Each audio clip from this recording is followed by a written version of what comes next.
Chapter 6 is really about continuous random variables. We've been dealing with discrete random variables up to this point, and what we call a normal distribution. Some definitions for you are: first, what is a continuous random variable? Well, it's a random variable, remember, the result of a random experiment, but it can assume any value contained in an interval. In other words, it can have fractions in it, it can have decimals. The number of values, think about it, contained inside an interval is infinite. We cannot count these values. How many different little increments exist between the number 0 and 1? You can break it down until they're infinitely small. Next, a probability distribution in which the random variable takes on any value is called a continuous probability distribution.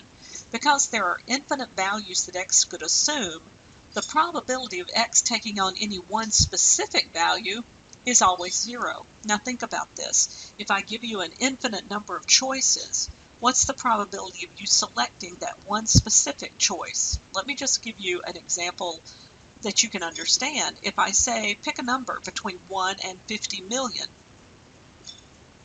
what is the possibility that you're going to pick the same number that I'm thinking about? There are too many choices. It's going to be 1 over 50 million, isn't it? Well, try 1 over infinity. Basically, that's going to be a 0 probability. Now, the graph of a continuous probability distribution is always a curve, and the probability is represented by the area under the curve. The curve is really what we call a probability density function. We also abbreviate that and call it a PDF. We have two characteristics that we need to be familiar with and need to assign to continuous probability distributions. The first one is that the probability of x can assume a value in any interval that lies between the range of 0 to 1. Now, that sounds very much like our probabilities that we looked at with the discrete probabilities. They would be anywhere from 0 to 1. Well, the same thing is true. Any interval has the probability of from 0 to 1. Now, the total probability of everything included in an experiment is always going to be equal to 1. Now, you're going to recognize that one as one of the same properties or characteristics of a discrete probability distribution too. All probabilities for this experiment together are going to equal 1. Now, when we look at a continuous probability curve, you can see that the area under the curve is associated with these probabilities. So the area 1 would mean everything that's under that curve. So we're looking at the probability of a certain specific area under the curve, and we always identified in our experiment what exactly we need to look for. And we look at that area as a shaded area, which also represents the probability of our answer being between two certain numbers. Now, in this example that I've given you, we're really looking at the probability between 1 and 4. It could also be equal to 1 or equal to 4, or it could just be greater than 1 and less than 4. It simply doesn't matter if we have greater than or less than or equal to or just plain old less than. The reason for that is that the characteristic that we talked about that said any single value of x, the probability of any single value of x is always equal to 0. So the probability that it would be equal to 1 would be 0. The probability it would be equal to 4 would be 0. So that wouldn't change our probability of it being between 1 and 4 at all. There's a special probability distribution called the normal probability distribution, and we call it the normal or the standard curve. This gives us a bell-shaped curve that's completely symmetrical around the center of it. Now, the center of the curve here is 0. And the total area under the curve, the shaded area, is equal to the number 1. The mean is where we would put the center of this curve. We would say it's symmetric about the mean. In this one, 0 would be the position of the mean. The two tails of the curve also extend indefinitely. Now, in this drawing that I've got for you, it looks like they actually come down and touch that bottom line, 0, but in reality they don't. They just keep getting closer and closer and closer to 0 without ever touching it. When we say the normal curve or the standard curve is symmetric about the mean, we mean that each side of it is worth half of what the curve is worth. Now the entire curve, of course, or the entire area under the curve is worth 100%, probability of 100%, 100% of the data items, however you want to think about it, or the number 1. Half of it would be on each side, therefore. The mean, the median, and the mode are all the same point, and they are really dead smack in the middle of this curve. They divide the curve into 2 equal pieces. The way we talk about this curve is the mean, which is the center, plus or minus so many standard deviations from the mean. Now in this chart, it's representing the standard deviations from the mean are the numbers on the bottom are really standard deviations from the mean, and we would say that -2 is 2 standard deviations from the mean in a negative direction. +2 is the 2 standard deviations, but it's in the positive direction. And one thing we have to remember is that with a normal curve, when we get past 3 standard deviations from the mean, the area is very, very close to 0. There's practically no data out there at all. We do recognize some things about the curve, and you should start to kind of realize these. The mean is going to be in the center always, of course, and it's going to be symmetric. It's going to be symmetric around the mean. It's going to be equal on both sides. But we could have a curve with the same mean, but they could have different standard deviations. Now, what that does for us is the standard deviation actually stretches the curve out. The bigger the standard deviation, the flatter the curve becomes, and means that the data actually spreads out further from the mean. I've given an illustration with these 3 different curves. One has a standard deviation of 5, and that one is very tightly clustered around the mean. When you move to a standard deviation of 10, the data sort of spreads out. It's still pretty much, it's still symmetric around the mean, but it's spread out more. And as we get down to a standard deviation of 20, our curve is beginning to flatten as the data actually spreads out further and further from the mean.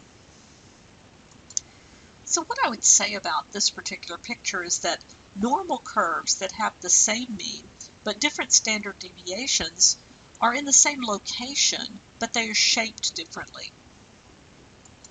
Now that is to contrast with what this picture shows us. These are normal curves, but they all have different means.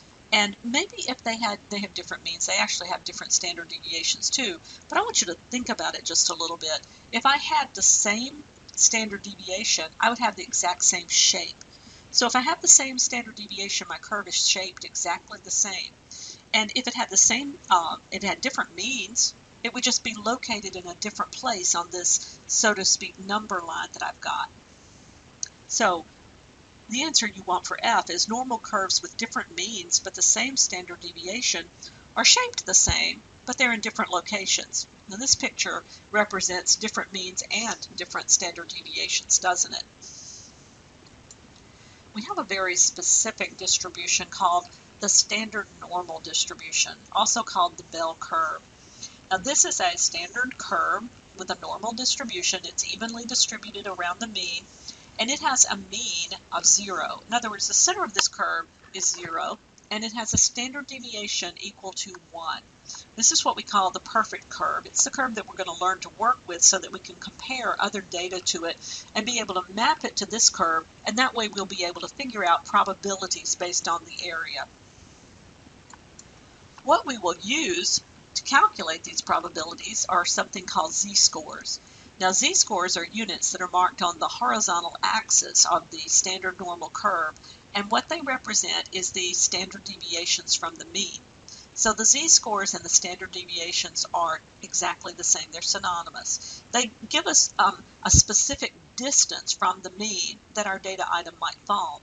Now, a specific value of z actually tells the distance between the mean and the point represented by z in terms of how many standard deviations. Remember that a z-score measures the number of standard deviations that a value is away from the mean. It can be in a negative direction from the mean or a positive direction from the mean. Now, to find these probabilities, we could either use a very complicated formula or we could use calculus, but someone already did this and found all of the outcomes we need and put them in the table. We're going to call it the z-table. It's at the beginning of Module 3, so you'll want to get that table out. You'll want to be able to use that one on your next test. This table is going to give us the area to the left of a particular z-score. Now, the z-table only calculates the area to the left. So we'll find a certain z-score wherever it is, and the z-table will give us this area, the shaded area, the area to the left. Doesn't matter where our z-score is, z-table is only going to tell us the area to the left. What do we do if we want to find out the area that's not shaded over here, the area to the right? Well, it's very simple. You know that this entire curve has an area of 1. It's worth 1. The whole number 1. So if I have an area that's, let's say this is 2/3 of the curve, and I have an area that is the rest of the curve, I know that my 2/3 area that's shaded, and I would say 1 minus that 2/3 area would give me the 1/3 area that is not shaded. So all I'll do is subtract it to find the area I want to find.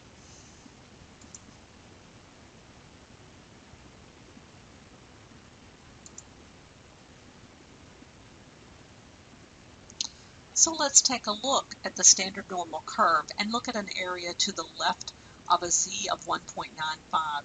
How would we look it up? Well, on the positive side of the z-table. Now you'll note your z-table has a negative side and a positive side. And on the positive side, I go down until I find 1.9 in the left-hand column. And then I go across until I get to the next digit. Now that's the column heading up there at the top. The next digit needs to be a 5, and I see 0.05. This is going to give me my z-score of my z-value of 0.9744. So it's to the left of 1.95. Now, I do want to look closely at this z-table with you because you're going to have to use it quite a bit. You need to know how to use it very well. And so pay attention to the negative side of your table, and on the other side you'll see the positive z-table. Both of them still give us only areas to the left, but look, if I'm dealing with the negative side, I'm on the negative side of the mean. I'm over here on the left side of the curve. That's the negative side of my table. The negative z-scores are always going to be on the left side of the center. The positive z-scores are going to be over here on the right side of the center. So this z-score falls to the right of the center, even though it still gives us the area to the left of that particular z-score. There's something else you should notice about them. We only go to a negative 3.49. That's a very, very small area. Remember me telling you that anything past 3 standard deviations from the mean was practically nothing?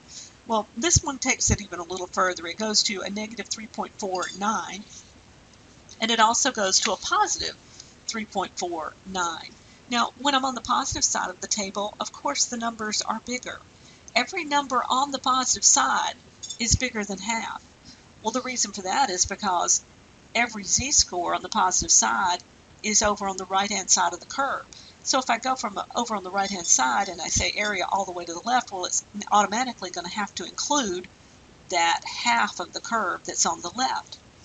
Every number, to contrast this, that's on the negative side is going to be less than half. As big as I get is down here at 0, right? Okay, sorry, at 0. 0, 0 is the center of my curve. That's the mean, right? It's in the very center, and it is half of the curve. When I look at the mean on the positive side, it tells me the same thing. From the mean to the left is always half the curve. We're going to do some exercises on page 5 of your guided notes and help you to look up some of these z-scores and help you to understand the areas under the curve. Now remember, the only reason to do this is because these areas represent the probability of an interval, which is an area under the curve. So that's why we're going back to the z-scores. It's the only way we can find probabilities for continuous random variables. So this one says find the area under the standard normal curve from a z of a negative 2.18 to a z of 0. First, you need to always go into your curve and find z of 0. Let's label this because these are z-scores we're dealing with. We'll put a 0 here. That shows us that's the center of the curve, and you can always start out by doing just those two things. Then find the points that are interesting to you. This is a negative 2.18. Well, we can sort of split this curve into thirds, a z of 1, a z of 2, a z of 3, and say, okay, negative 2.18 would be right about here. It doesn't matter that you're completely accurate with it, but you want to get close if you can, and label it. That's negative 2.18. Now it wants us to go between this number, this z-score, and z of 0, which we already have on here because it's the mean. So you shade in the area that you're interested in. Now that's the area that I really want to know the probability of, so I've got to find out how big that area is. Well, I can look up a negative 2.18 in the z-table, and it will give me the area to the left. I'm going to draw an arrow to show me where that area is. So I go to the negative side of my z-table, and I go 2.1 is this row right here, and I have to go all the way over to the next digit, which is an 8, and there's the area. It's 0.0146. So I'm going to fill that in. 0.0146. That tells me the area to the left of negative 2.18, but doesn't tell me the area I want. I have to figure out what is this area I want, and what else do I know about this curve? Well, I know this area. From the center of the curve all the way is always going to be half the curve, isn't it? I can say that area is 0.5. So if this entire side is 0.5 and I don't want the 0.0146, I will subtract them to get the area between. All I have to do is say 0.5 minus 0.0146, that's a decimal place, and type that into my calculator, and I'll come up with the area between those two. When I do that, I get 0.4854. This area that I didn't have, that I have labeled here, is really 0.4854, and that's the area under the standard normal curve from a z of negative 2.18 to a z of 0. Let's do another one. This time it says give me the area to the right of z is equal to 2.56. Well, where do I find z is equal to 2.56? Let's label some things. This is z. There's 0. 2.56, let's say it's somewhere right about here. It's positive, so I know it's on this side. And that's my z-score, 2.56. It's a decimal. Can't tell it. Now, when I look this one up, this z-score, it's going to give me the area to the left, isn't it? All right, so let's look it up. 2.56 is on the positive side of my z-table. I go 2.5, and then I have to go over to the, so you can see it, 2.5, I have to go all the way over to the 0.06 column, and there it is, 0.9948. So, 0.9948 is my area to the left. That's not what I want. I should have shaded it. The area I want is the area to the right. So how do I find the area to the right when I've just looked up area to the left? Well, I know the area to the right is 1 minus whatever that other area is, because remember, the two of them together have to equal the number 1. So I say 1 minus 0.9958, and I get the area 0.0052. That tells me the area to the right. So with area to the right, I'm always going to have to look up the area to the left and subtract it from the number 1. Now, I've got area to the left of a z of negative 1.60. Let's find 0, just because it sort of grounds us when we find 0. And let's go negative 1.60 over here somewhere. I'll say it, negative 1.60, and shade the area to the left. Well, this is a nice one, because anytime I want the area to the left, z gives me the area to the left. All I have to do is look up the negative 1.60 score. Now this is negative 1.6, the next digit is 0, so it's right here, 0.0548. I don't have to do anything else. because the z-table gives me area to the left. Now this is going to get a little bit more complicated when we're going to be looking at area between two z-scores, but not too bad. Let's go ahead and draw it and say these are z-scores we're dealing with. And we remember you always want to start this because later on you'll be dealing with other things as well as z-scores. And I want to put in my two z-scores that I'm interested in. A negative 1.56. I'm going to say, okay, that one, let's say, is right here. Once again, I'm just getting close. And a positive 2.31, which would be over here somewhere. And the area I need is between these two z-scores. Now, anytime you're going between two z-scores, you really have to look them both up. You're going to have this small area right here, and you're going to have a much bigger area that represents that same small area and the part that we're really interested in. So I'll take this bigger area, I'll subtract the uninteresting part, and I'll have what's left over will be what I'm looking for. First, I'm going to look up my negative 1.56. I go to my z-table, negative 1.5, and I go all the way over to the next digit, which is 6, and I see it's 0.0594. That's the small area. Then I go to the bigger area, 2.31. So I'm going to go to the positive side of my table, and I want to go 2.3, and then, let's see if I can get that on the screen, 2.3, and then 1 is the next digit. I've got a 0.9896.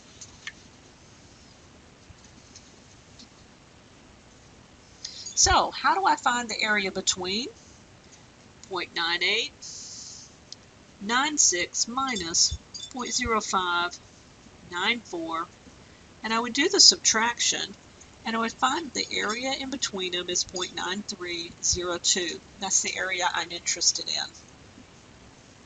And when you have two z-scores, you're always going to be taking the bigger one and subtracting the smaller one, and you'll have the area between. We did the same thing up here in our first example. We took the bigger area, which was half of the curve in this case, subtracted the smaller area that we didn't need, and the area between was what we were looking for. Let's do one more. Now this one says, I want z greater than a negative 0.75. Okay, here's z, and here's the center. And negative 0.75 is close to a negative 1, so I'm going to put it right here, negative 0.75. And I want everything greater than that, so I want the right side of this curve. But I can't look up the area to the right, so I have to look up the area to the left. I go to a negative 0.75, and this is way down at the bottom of my chart here. Negative 0.7 is here, all the way over to 5 would be this column, and I end up with 0.2266. Can't see it? I hope you can. You should be finding it on your own chart. Now, the rest of the curve is going to be 1 minus 0.2266. So I subtract it from the number 1, and I get 0.7734. Now there is a shortcut. Now make sure you understand what you're doing before you try the shortcut that I'm about to show you, okay? If I am looking for a positive side of the curve, and I'm over here on the negative, I have a negative z-score, I could look up the positive z-score and it would give it to me exactly. In other words, I want the right side, I want the area to the right of a negative 0.75. Well, I'm going to look at a positive 0.75 and see what it gives me. When I go to positive 0.75, it gives me this area, 0.7734. And that's exactly what I found. So anytime you're looking for area to the right, you can look it up on the opposite side of the z-table. In other words, this was a negative one that I was interested in, wasn't it? A negative score. So I could have looked that up on the positive side and it would have given me that exact number. Does it work when you're looking up a positive z-score? Well, let's look at this one. We wanted area to the right of 2.56. Let's go look it up on the other side, the negative side. What's the area 2.56, negative 2.56. Negative 2.56 gives us an area of 0.0052. That's exactly what we found when we subtracted our bigger unused area from the number 1. Now the reason is that this works is because these curves are exactly the same on both sides. So if I were to split the curve, if I were to take it and fold it on top of itself, in half, I would see a negative 2.56. Well, this area over here would be 0.0052. So I can sort of flip sides of the curve and I can do a shortcut. Or, if that doesn't make sense to you, just remember, if you're looking up area to the right, if you need an area to the right, look up the area to the left and subtract it from the number 1. Now, let's take a look at some standard deviations from the mean and the areas that exist close to the mean within 1, 2, and 3 standard deviations. Now, to do this, we're going to have to look up some z-scores and do some calculations, but you need to be familiar with how big the areas are that are 1, 2, and 3 standard deviations from the mean. So let's do that. In other words, we're saying what's the probability that we would have a z-score that would be within 1 standard deviation of the mean, plus or minus 1 standard deviation, and this is how it would be drawn on the curve. So I'm going to extend this just a little bit, these lines here, and I'm going to say this is an area that I can look up. If I go to my z-table and I look up a negative 1 gives me the number, the area, right here, 0.1587. So this area is 0.1587. And the area on the other side, let's get this one. How big is this whole big area? It goes all the way from here all the way to the left. So it includes both this shaded area and the unused 0.1587. And I would look that one up. That is on the positive side of my z-table, and it's a z of 1.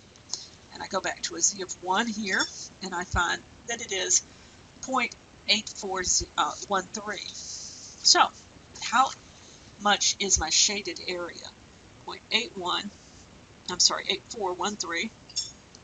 And it would be 0.8413 minus 0.1587. So the area is actually 0.6826. And this is what we always want to remember, is that's about 68%. In other words, 68% of all the data items are within 1 standard deviation of the mean. This is always true when we have a standard normal curve. Now I want you to do the next two. I want you to find the area between 2 standard deviations of the mean and the area between 3 standard deviations of the mean, and then start the tape back and check your work. So I'm going to do the same thing over again. I'm going to look at a z-score of -2 and see how big that one is. I go to my z-table, -2, and I find that that area is 0.0228. So the area to the left, 0.0228. And then I go to a +2, pretend that lined up exactly right. And a +2 z-score gives me an area of 0.9772. To find the area between, I take the bigger area and I subtract the smaller area, and I get the area between, which is 0.9544. It's really about 95%, isn't it? So we would say about 95% fall within 2 standard deviations of the mean. That's a lot of data, isn't it? Let's look at 3. Now, when I go to 3 standard deviations from the mean, here's my small area. What's to the left of a -3 standard deviations? Well, it's almost everything is gone. So what I've really got is 0.0013. There's not much out there, but this is 0.0013. Now, what would be to the left of a +3 standard deviations? That's almost the entire curve, isn't it? Let's look at what the numbers say on our chart, and that tells us that it is 0.9987, a +3. So this is 0.9987. It's almost everything. If I subtract those two, I take that bigger 0.9987 and subtract the smaller 0.0013, and what I'll find is that the area represented by the shaded part of my curve is 0.9974. Now, really, what we would say about this is it's 99.7%. We don't want to say it's 100%. We don't want to round to 100% because it's not everything, but it is almost everything. Almost all the data is within 3 standard deviations of the mean, and this proves it to us. Now this next exercise you should take and try it on your own. You're going to be looking at areas between a z of 0, which we know is in the center, and a z of 5.25. Now 5.25 is going to be way past 3 standard deviations. So if I were you, I would draw it out to the end. Go ahead and try that on your own, and then see if you can find the area between the two. The second one is looking to the left of a z of a negative 4.35. See if you can identify these on the chart, do the best you can, and then start your tape back. I'm going to go ahead and put in there, like I always do, z and 0, and then I'm going to identify the two numbers that I'm interested in. Well, one of them is already done for me. It was z of 0, the mean.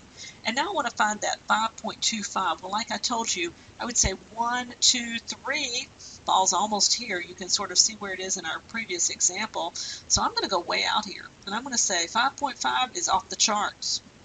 This would be my 5.25. So what's the area, if I shade it in, between those two? Well, this is half of the curve, isn't it? Past 5.25, I can't even find an area past that on my chart. My chart only goes up to 3.49. So I would say that this, from here to here, is going to be 0.5, or half the curve. I don't really have to do too much math. I don't really have to look anything up because I cannot look up 5.25. All I can tell is from my drawing that that represents half the curve, or enough, or it's close enough for me to say it's half the curve. Now let's do the same thing down here. I've got my z of 0, and I've got a negative 4.35. Once again, it's past my 3.49, negative 3.49. That's as far as my chart goes. So I'm going to come down here and put negative 4.35 where I think it might fall. And what they're interested in is, what's the area over here? Well, I don't have it on the chart. Therefore, it's 0. There's nothing over there. Past 3 standard deviations from the mean is practically nothing. Past 3.49 is not even on our table, so you can say anything either to the right or the left of 3.49 standard deviations from the mean is 0. Now this is all great when we're talking about z-scores and finding areas between z-scores, but what happens when we want to use actual data, actual x values? We have to have a formula that converts our x value, our data value, to a z-score so that we can find the probability, okay? We still have to do what we call mapping it back to the standard normal curve, which means our x values have to be translated into z-scores. So we have a formula that says z is equal to the x-score that we're interested in minus the mean of the data, and that's a population mean you're looking at, and we divide that by the population standard deviation, okay? Now in this chapter, we're really just going to be dealing with the population mean and population standard deviation, so that should be fairly easy for you at first, but we will make some adjustments to that as we go into the next chapter. So I want to start off with an example. I want x to be a continuous random variable that has a normal distribution. The mean is 60 and the standard deviation is 12. I want to convert the following x values to z values, and I want to find the probability to the left of these points. So I'm going to use my formula to do this, and then I'm going to use my z curve to draw it on and look up my z values. First, let's draw a bell curve.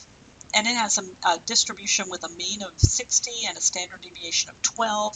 And I've already drawn curves for you because I know how hard they can be to draw. Let's first put down the z curve, okay? Standard normal curve, and that would be how we would label it for z. Now let's go underneath this and say, let's map on top of it x values where the mean is 60. Now we're mapping our data on top of the standard normal curve. We're going to draw both pictures together.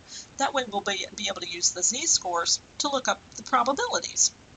Next, we're going to calculate what the z-score would be for an x of 65. Now I can go ahead and put in the x of 65. I know it's going to be greater than 60, don't I? So I'm going to come over here and I'm going to say, okay, I have an x value, and I'll draw my line a little longer, an x value of 65. But I don't know what the z-score is for it. So I'm going to put a block that says I have to calculate that. How do I calculate it? I use my formula. I say z is equal to, and use your formula up here, the x value that you're interested in, the 65, minus the mean, which is always the number in the center, right? And divided by the standard deviation. Well, they gave me the standard deviation was 12. So I do this, and it ends up being 5 divided by 12, which comes out to be about 0.416. Well, z-scores come in 2 decimal places, so I'm going to round that and make 0.42. That's going to be my z-score. Now, what was I interested in? I was interested in the probability to the left. I should have shaded that in earlier, but there it is. The probability to the left is the area to the left. So I go to my z-table. I'm looking up a positive 0.42, and here it is. Positive 0.42 is 0.6628. This is the area to the left. It's the shaded area. It's also the probability that one of my data values is going to be less than the data value of 65. It's the same as the probability that my z-score would be less than 0.42. Let's do another one. We want, for the second example down here, we still want probability to the left, because that's what it told us to look up. Probability to the left of an x of 25. So we're dealing with the same data set. Z's always have a mean of 0, but this particular data set has a mean of 60. Now I'm interested in to the left of an x of 25. Well, 25 is definitely less than 60. I don't know how far left it is, but I'm going to go here and put it over here somewhere and say that's my data value of 25. That's my unknown z-score. This is the area I want, and now I have to figure out what that z-score is. I'll say z is equal to, this time, the data item x is 25 is going to be minus 60. Now it is important that you always subtract the mean from the data value, because this one's going to come out negative, and that's what you want. You want a negative z-score. And we're dividing by the same standard deviation. Now, because 25 minus 60 is a negative number, we're going to have a negative answer, right? That's what we need, though. And it comes out to be a negative 2.916, which, since the z-table has 2 decimal places, we will round to a negative 2.92. So there's my z-score, negative 2.92.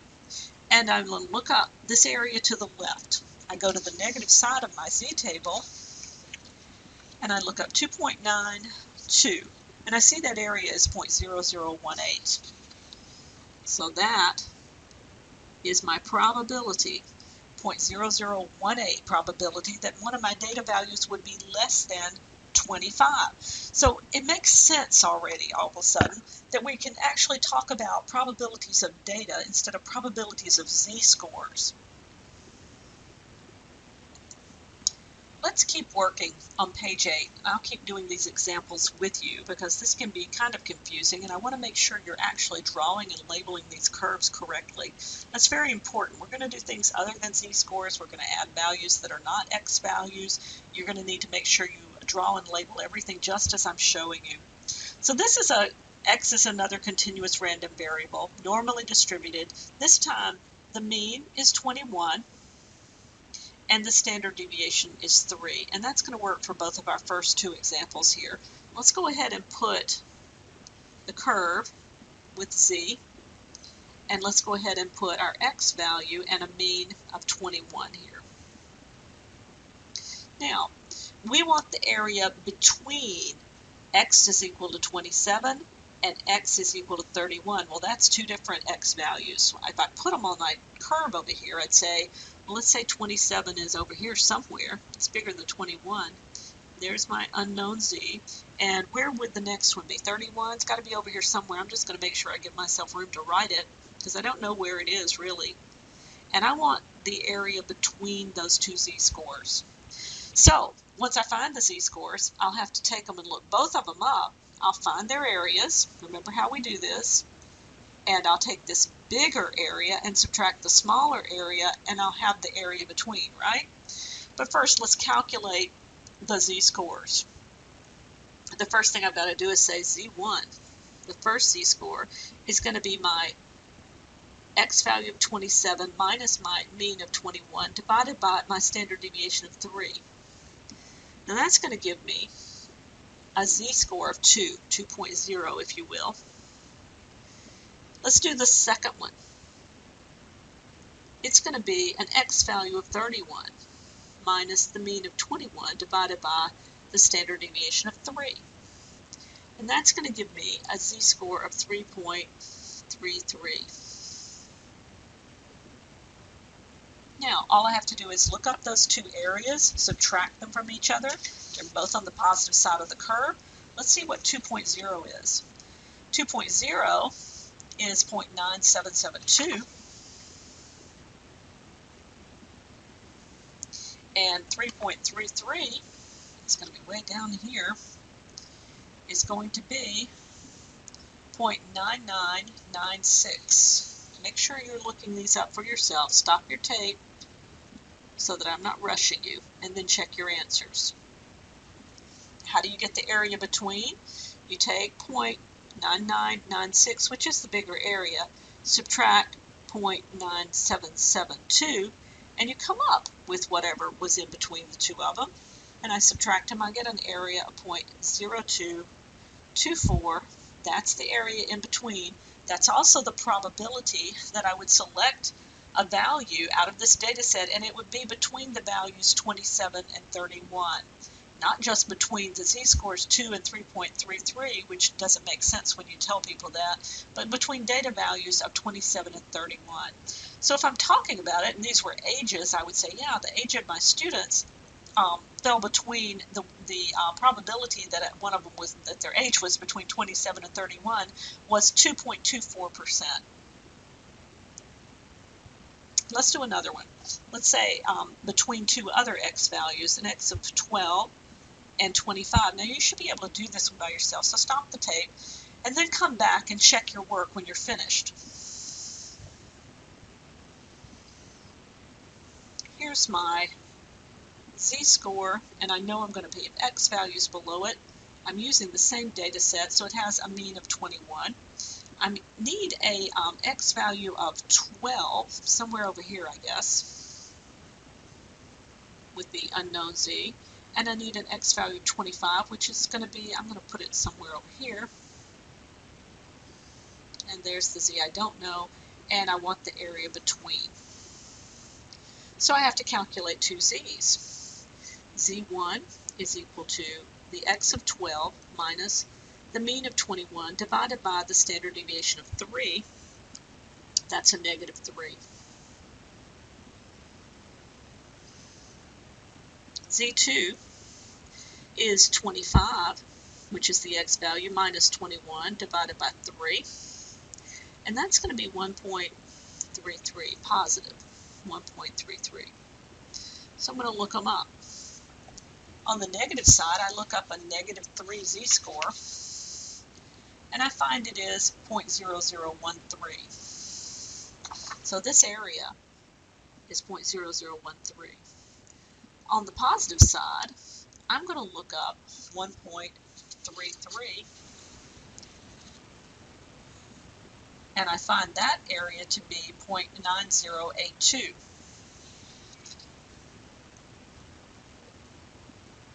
So, since I'm looking between two z-scores, I have to take the bigger one, subtract the smaller one, and I'll have the area between the two.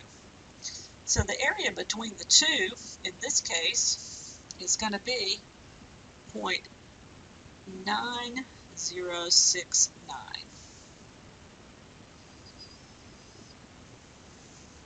And that's the probability that I would select an item from this data set.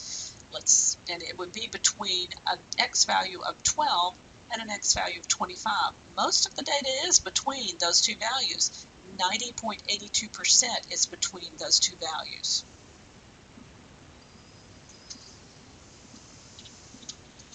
Let's look at another example here, same page. I'm just going to keep moving down.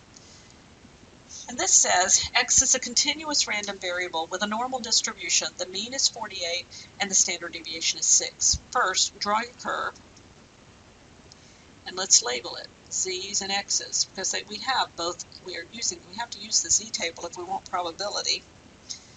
And we have X values, so we're going to label it, we're going to map it on top of the standard normal curve. Our mean here for this one is 48, so I've got it set.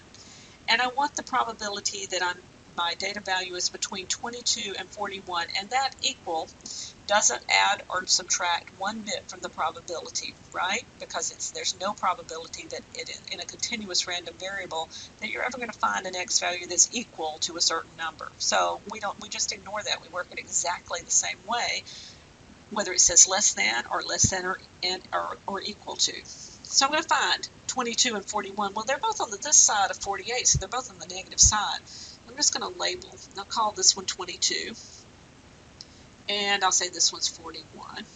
I don't really know where they are on the curve, but I'm just going to get close. I want the area between the two. And I know when I look it up, I'll get these areas. I'll take the bigger area, subtract the smaller, and I'll get the area between. So first Z-score. Let's say I'm going to use the X value of 22 minus the mean of 48, and divide by standard deviation of 6. And when I do that, I come up with a negative 4.33. This is a negative 4.33. Now look, I didn't draw it far enough over, did I? Because past a negative 0.33, a negative 4.33, you know there is no data. So if you want to at this point, you could kind of say, okay, that's not drawn right. It should be way over here. Because past that point, I can't even look this up. I know that that is 0, don't I? There's nothing past negative 4.33 standard deviations from the mean. So I've got that one. Let's do my second Z-score. And I say, this time, I want 41 minus 48 divided by 6, and that comes up to be a negative 1.17. Now when I look this up, I'm going to subtract 0, right, from it. And so practically when I look this one up, I'm going to have my answer. But let's see what it is, negative 1.17. And I'll look up a negative 1.1 and go over to 7. And I come up with 0.1210. 0.1210 is my answer, because it would be this big area minus this little area, which I have determined has to be 0. And so your answer would be 0.1210.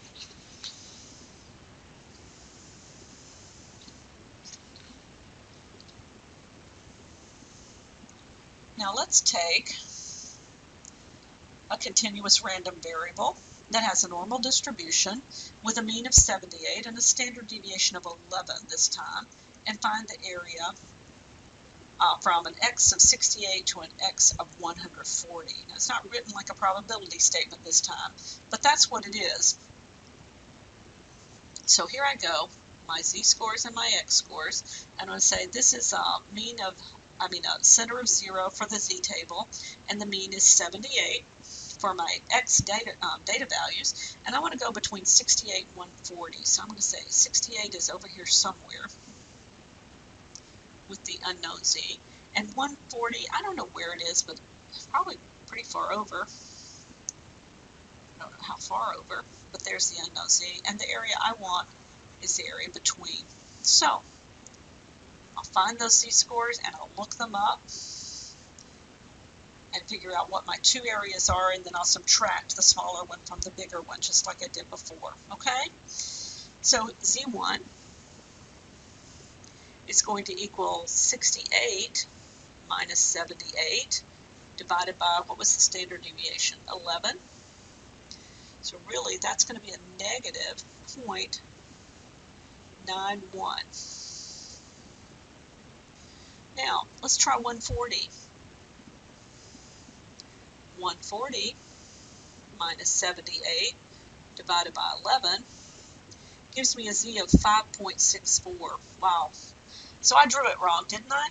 Really, this should have been way out here. This should say 5.64. That should be where 140 is. And that means that it includes that entire curve, doesn't it? In other words, this is an area of 1, the entire curve, because there's nothing past 5.64 standard deviations from the mean. It's not even on my Z table for me to look it up, is it? Once I get past 3.49, I can say it's really worth the entire curve, or the number 1. So all I have to do is look up this negative 0.91. Negative 0.91 is 0.1814, and I'll subtract that from the bigger area, which is 1. 1 minus 0.1814 is going to give me my answer, 0.8186. That's the probability that it would be between a 68, my data item, if I select one, would be between 68 and 140. There's an 81.86% probability. Now let's do the second part, part B. It says, what's the probability that we would have a data item that would be to the left of 31? Well, I'm sorry, there's not much room here, but let's just do it again.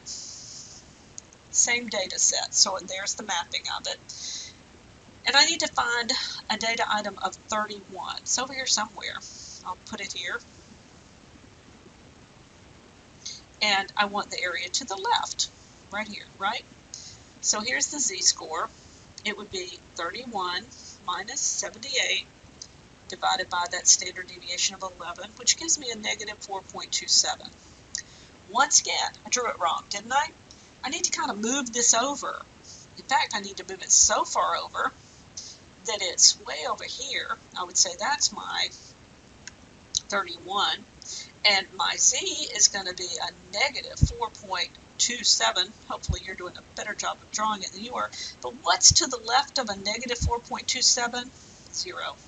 So what is your answer? Answer is the probability is 0. There's nothing over here. There's practically no data items. Now, you've had plenty of practice calculating z-scores, looking at how x-scores and z-scores are related, calculating probabilities with the z-table. Let's take it to real-world applications and turn this theory into practice.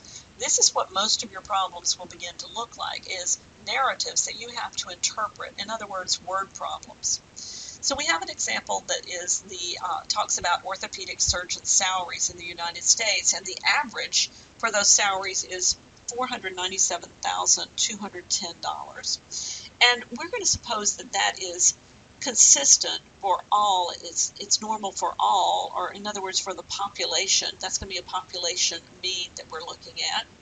And the mean we're going to say is that 497,210. And a standard deviation, which we will assume is also the population standard deviation of 25,000. Now, what do we want to know?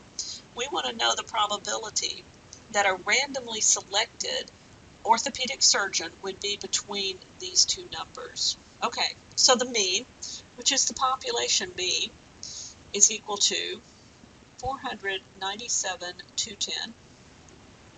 And the population standard deviation would equal 25,000. Now, the biggest problem with this problem is all the zeros. So let's draw our curve, though, and put all this on it. We know we're dealing with the z-table because we want probability. We know we have some data values that where there are x values. And we know the mean of this data is 497,210. So we want to know between these two x values. We want to know between an x value of 469,400 and one of 506,800. So what are we looking for? Well, we're looking for probability. Probability that that salary is going to be between those two x values. So write it again, just so that I know you understand what you're dealing with. The probability that an x value, randomly selected orthopedic surgeon, would be between those two salaries is the same as the probability that the z-score would be between two unknown z's. So we got to find out what those z-scores are, don't we? So first I'm going to go ahead and put these two salaries on my chart here. 469.4 is below the mean, so I'll put it over here. I'm just going to give myself enough space to write these really big numbers. And there's the z associated with it. And the 506,800 would be on the right side. Once again, I'm just going to make sure I give myself space because they're big numbers. And those are the two z-scores. I want this area because that will give me the probability that it's between those two. So first thing I have to do is calculate my z's. Z1, the first one, I'm going to use the 469,400. And I'm going to say minus the mean of 497,210 divided by the standard deviation of 25,000. Now that would give me a z-score of negative 1.11, which I can look up and find this area. Let's go ahead and calculate the second z-score. I would use the second data value, which is 506,800, subtract the same mean,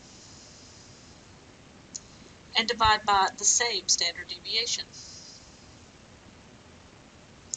And this time it comes up to be a z-score of 0.38. Now that's not the way my picture is drawn, but that's quite all right. We never know when we're drawing the picture if it's going to be accurate or not. As long as you get it on the correct side of the mean, you're okay. So let's look up these two numbers. Negative 1.11, a z-score of a negative 1.11 is an area of 0.1335. So I'll label it. That's that area. This bigger area, I've got to go to the positive side of my z-table and look up 0.38. 0.38 comes over here and is 0.648.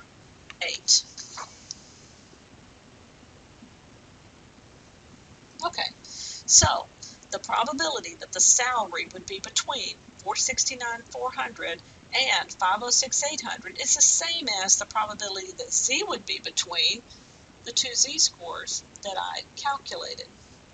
And that probability is really equal to 0.6480 minus 0.1335, which is equal to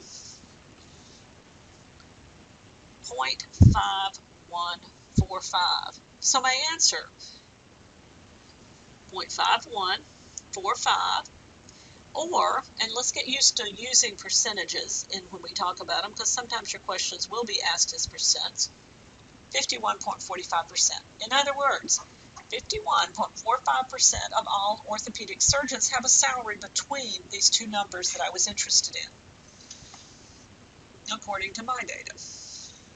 Okay, let's take a look at another one. Let's say we have the length of long-distance calls measured in minutes, and it's known to have a normal distribution. There's an average length of a call is equal to 8 minutes. Okay, so that's my mean, isn't it? My mean is going to be 8. I'll say that's the mean. It's equal to 8. Now, this is population data, which is why I'm putting population symbols here. And it had the same standard deviation. Here it is, 0.5. Half a minute, right? So there's my data from that. I want the probability that a long-distance call would last over 9 minutes. So what x value am I interested in? Well, the x value I want is 9, right? I want to know the probability that I would have a call that's greater than 9 minutes. All right, let's put this on our chart. Z's and X's, and the mean is 8. And now I want, where does 9 fall here? Well, to the right of 8. So here's 9, and there's the unknown z-score. And I want to know what's the probability it's going to be greater than 9. So I've got an area to the right problem, don't I?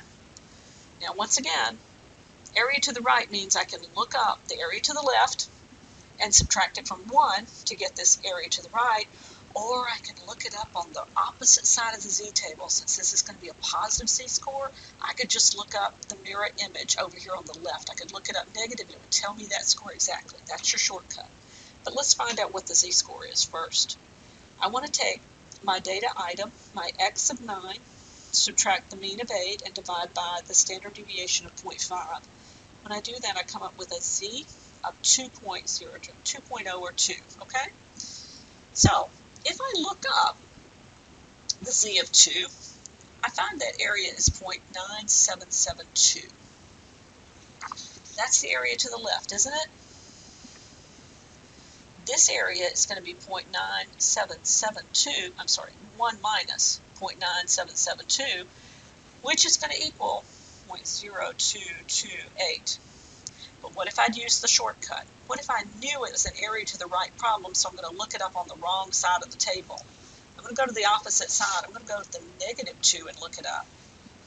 -2 gives me my area, 0.0228, which is what I found when I subtracted the area from the left to the left from the number 1. So the probability that my phone call would be greater than 9 is the same as the probability that my z-score would be greater than 2, which is going to be 0.0228, or I could write it 2.28%, couldn't I?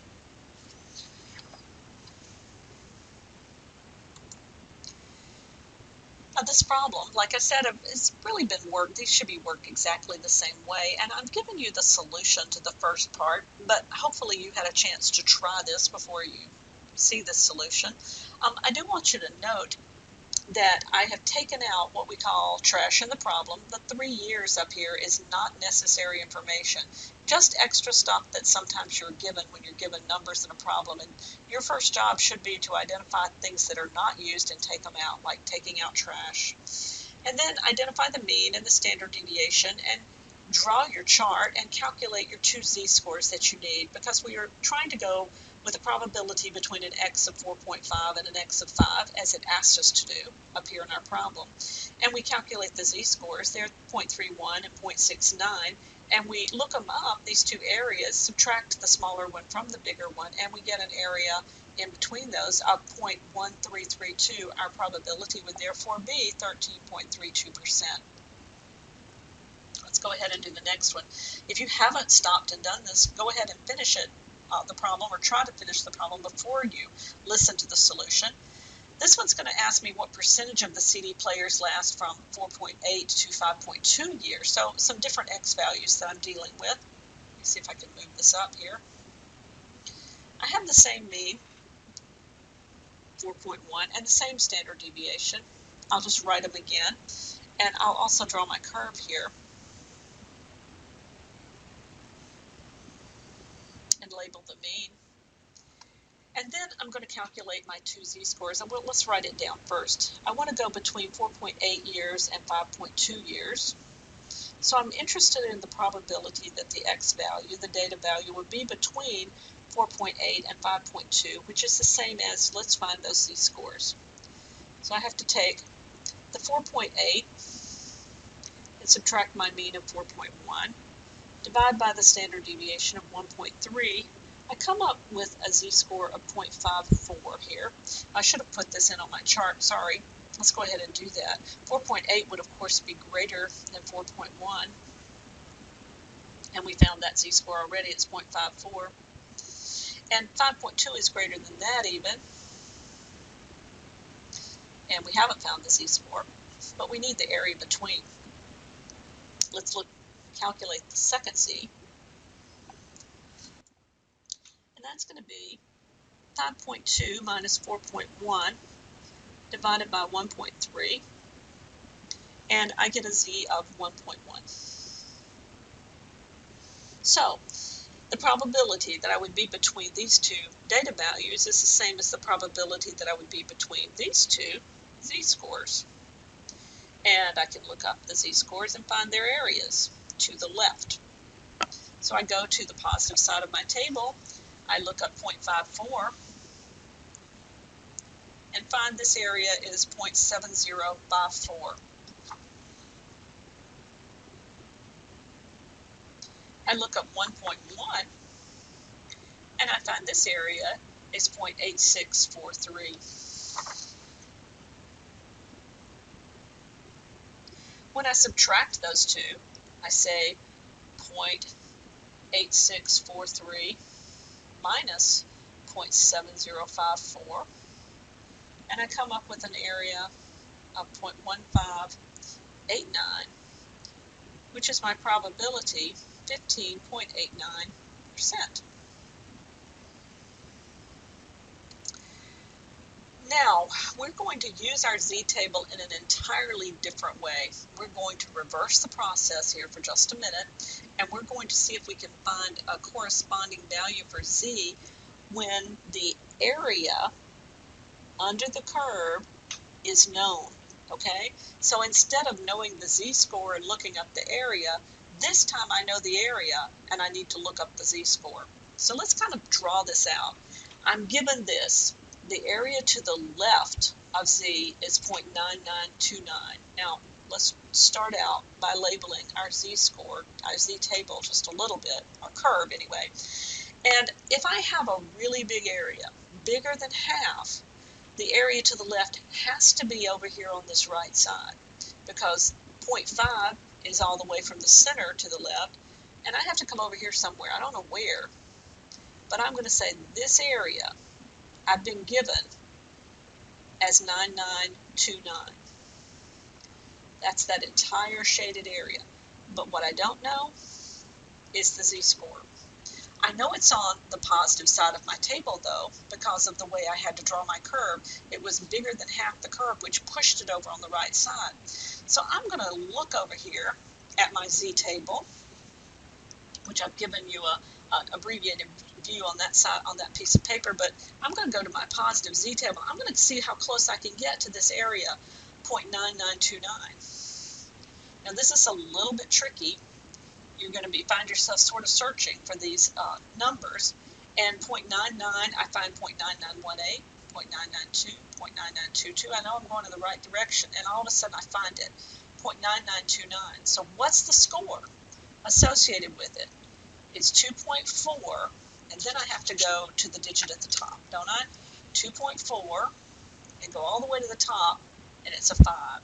So this score is 2.45. You can find it on your chart at the bottom to help you understand it. Go down to this piece of the bottom chart that I've given you and find 9929, here it is, and then chase it down to 2.45 so that you'll understand or remember how to do it later. This is when we are given an area, which means we're given the inside of the table and we have to go look up the scores on the outside. So let's keep going, and using this as our premise of how we're going to do our work, let's take this example on page 12 that says find the value for z such the area under the standard normal curve in the right tail is 0.0520. Now this is in the right tail, okay? Draw your curve. This is 0.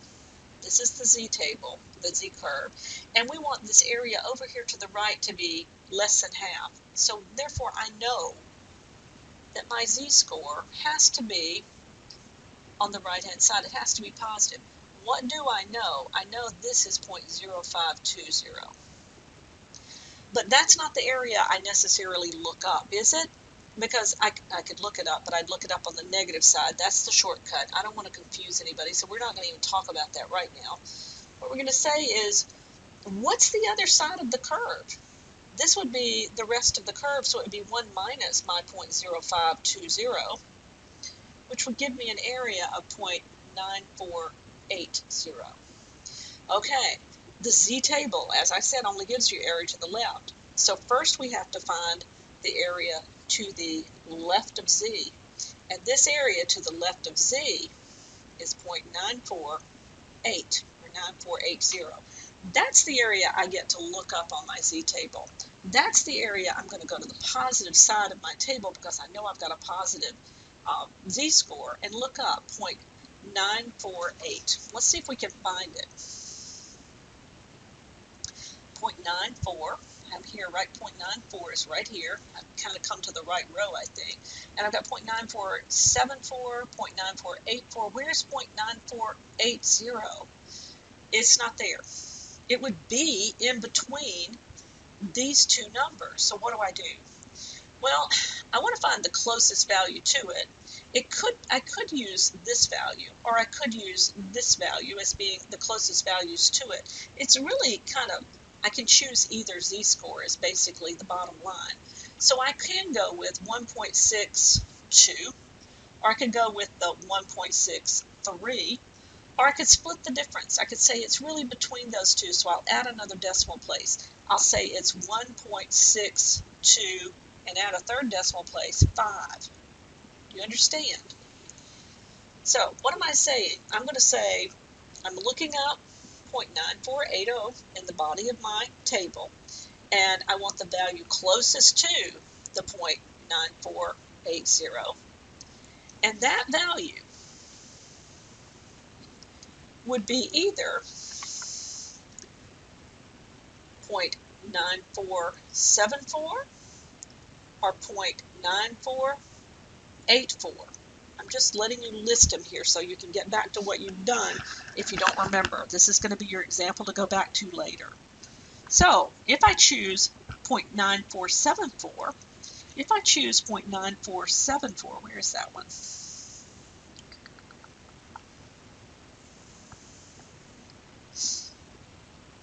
Lost my score. There it is. 0.9474, I've got 1.62. Could be 1.62. If I choose 0.9484, where's that one? That would be 1.63.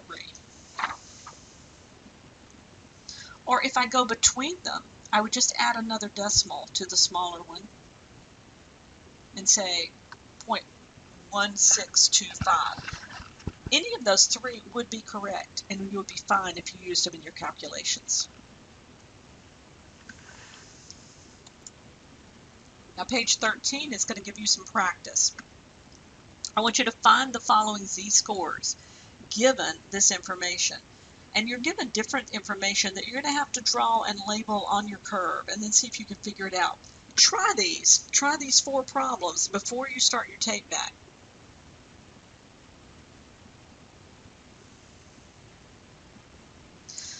The first one, it says the area from 0 to z is 0.1365, and it says, now this is important, if it tells you z is negative, you know which side of the curve it's going to be on, doesn't it? Don't you? So the area from 0 to our z-score is 0.1365, and z is negative. So I know I'm going to put z over here somewhere. And I know that this area between 0 and z is 0.1365. So what I need to know is this area so that I can look it up.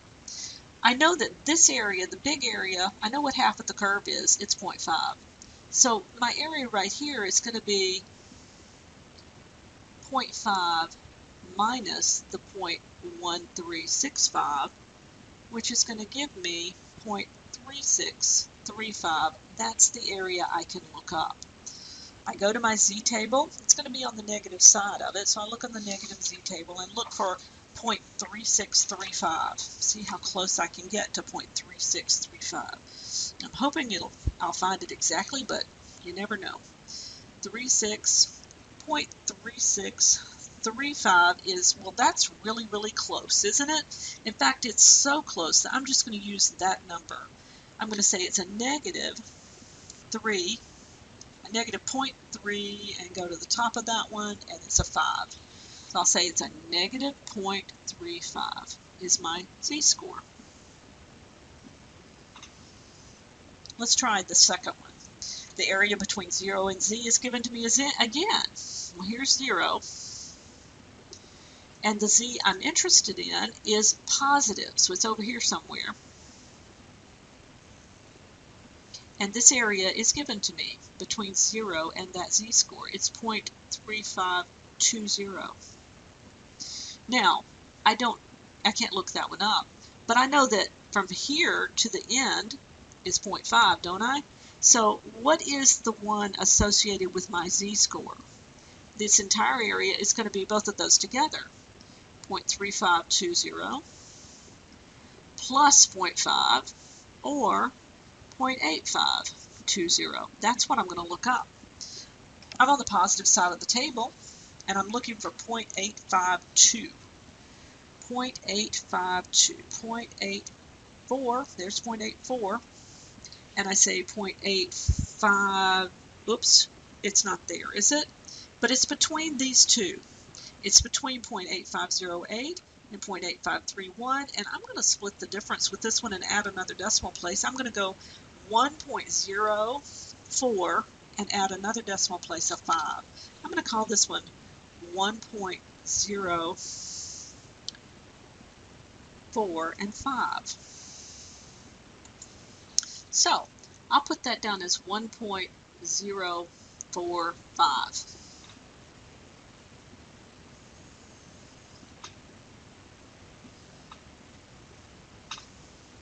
Now, the next example I've got says area in the right tail of the curve. The right tail of the curve is the area given to me as 0.405. So let's draw it. Z is here, that's 0. Now, the area in the right is not equal to half, is it? So I know it has to be on this side.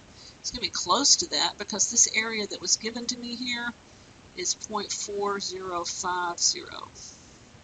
So what I need to look up, my z-score, so I can look it up, is going to be area to the left. So I've got to say, well, that's the rest of the curve. I'll say 1 minus 0.405. And that's going to equal 0.595.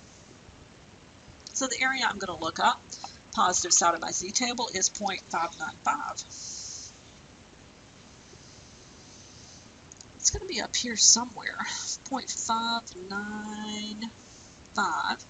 And once again, I'm close enough that I'm really happy with just going with this number. 0.595 is really close to 0.5948, 2,000ths off. So I'm going to say that it is 0.24. So my z-score would be 0.24.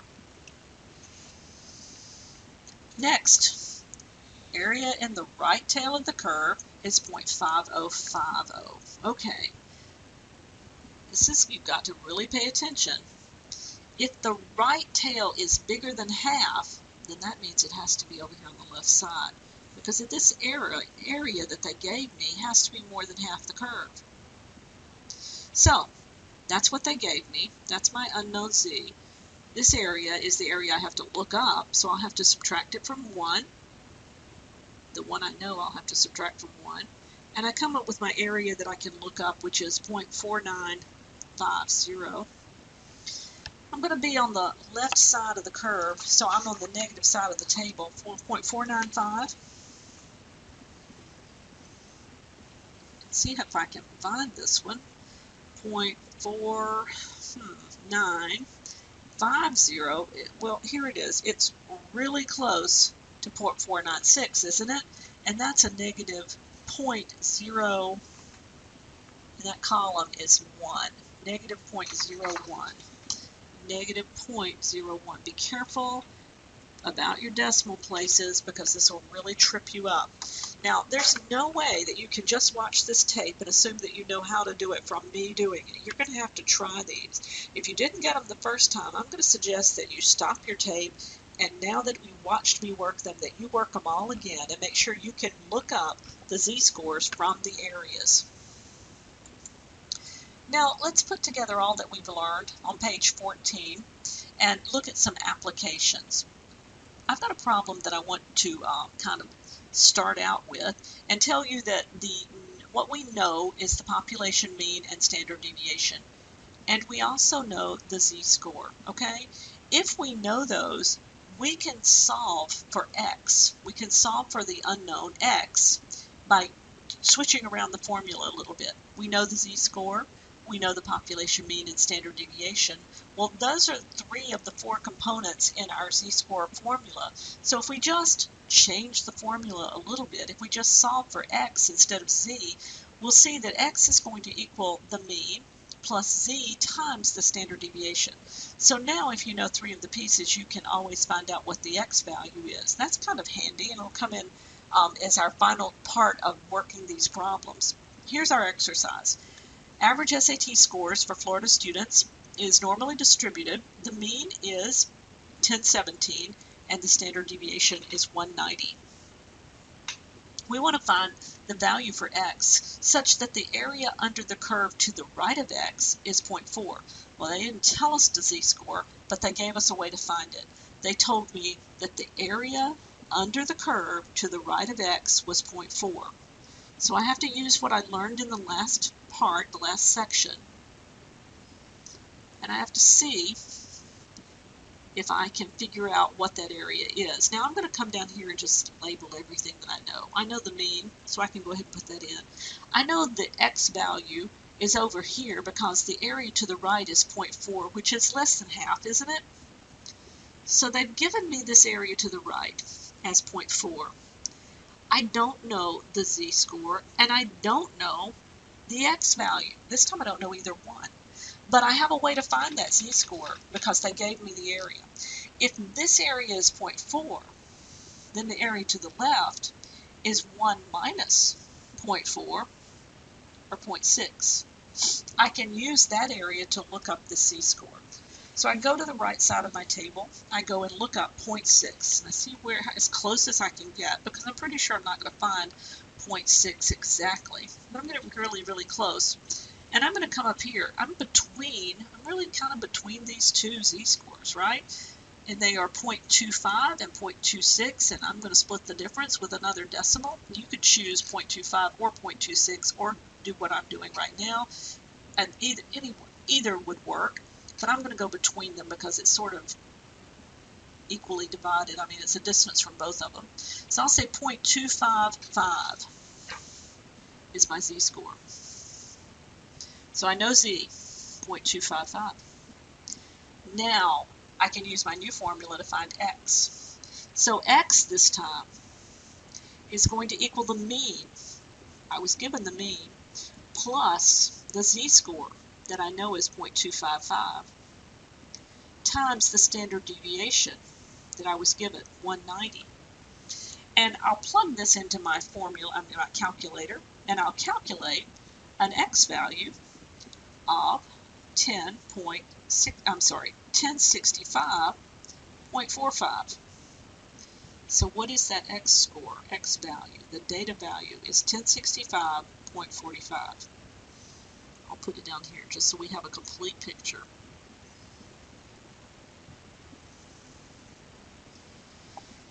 So that's the data value when the area to the right of it is 0.4, and I've lined up the curve with the data that they gave me. Now let's do another one. Let's look at this example that says find the x value such that x is a random variable normally distributed. The mean is 620 and the standard deviation is 65. Now that's what we're going to use for A, B, C, and D. So we're going to use the same data set for all of these problems, and they're telling us different areas. So we're going to have to find Z from the area, then we can calculate X, okay? So here's my curve, my Z's and my X's. I have a mean of 620, and they've told me in this first one that the area to the left of my data value I'm interested in is very small, less than half. So the area to the left is less than half. Well, it's got to be over here on the left side of the curve. And the area to the left that they told me is right here, 0.0250. I don't know what the z-score is. I don't know what the x value is. That's what I'm interested in. But I can look up this area. I go to the negative side of my z-table and I look for 0.025. 0.0250. I found it. unusual, but I did find it.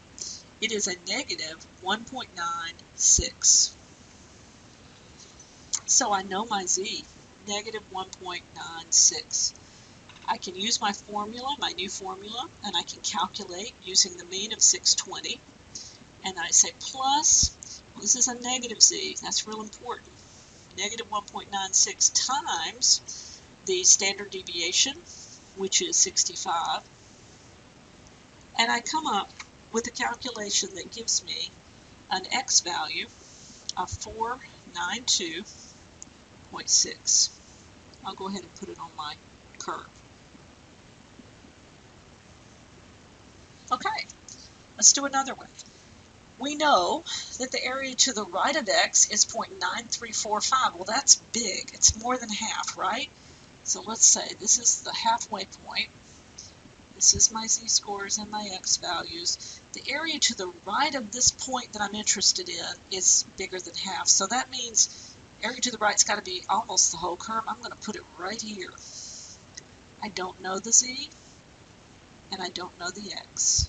But I know this. This area is 0.9345, bigger than half the curve. That's why it ended up over here on the left-hand side. Now, what's the area I can look up? Well, I have to look up 1 minus 0.9345 because I have to go for areas on the left, don't I? So I subtract them and I get 0.0655. And I go to the negative side of my z-table and I go 0.06. Oh, there it is, 0.0655. I found it. Negative 1.51. Be sure you're able, I'm going to these pretty quickly, but be sure you're able to do this. It's hard sometimes with all these decimal places listed, and you need to be able to find these numbers, or close to these numbers. So I found the z-score of negative 1.51. That's the first step. Now I can calculate x. I say the mean is 620 again, and I say plus, and once again it's a negative 1.51 times the standard deviation of 65. And when I calculate x, make sure your calculator, you know how to use the negative function in it. It's not the same as a minus key, is 521.85.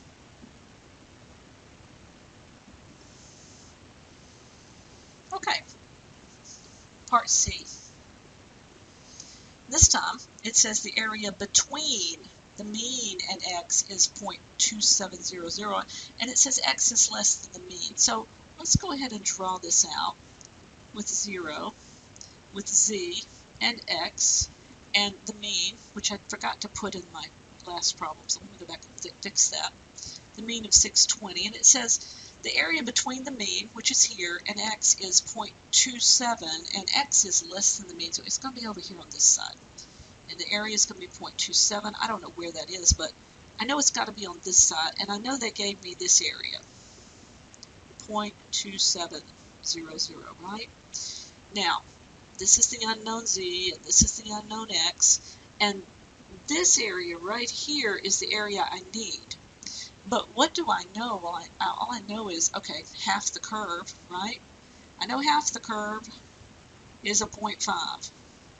So I got 0.5 is the big area, 0.27 is a smaller. If I say 0.5 minus 0.27, I'm going to come up with 0.23. I'm going to put 2 more decimals, 2 zeros, because all of these areas on the z-table are in 4 decimal places, aren't they? Make it easier for me to look up an area of 0.2300. So I'm looking for 0.23, 0.2327, 0.23, oops, the next one I get to is 0.22, so it's got to be between these two numbers. Now it's really probably it's probably closer to this one, isn't it? 0.23 is really close to 2296. It's only 4 thousandths away. So I'm going to choose that one. I'm going to say my z-score is negative 0.7, and that column that it's under, let's see if I can show it to you, is the 4. So negative 0.74 is my z-score. Calculate x. I've got the mean of 620. plus, once again, it's a negative, negative 0.74 times standard deviation of 65, and my x value will be 571.9. Make sure you're doing this math on your own and not trusting me with your numbers, okay? Okay, final problem. The area between the mean and x is 0.11, and this time x is greater than the mean. Well, if x is greater than the mean, x has to be on the right side of the curve, right? So, we know the mean goes in the center. We know x has to be over here on the right. We don't know z, we don't know x, but we know this area between x and the mean. And this area is 0.11. So, I don't need that area though, I need this whole area. And I know that this area is half the curve, right? So the bigger area is going to be 0.5 plus 0.11, or 0.61, and I'm going to put 2 more zeros because I got to look this up on a table that has 4 decimal places. I'm on the right hand side this time, so I need the positive side of my z table.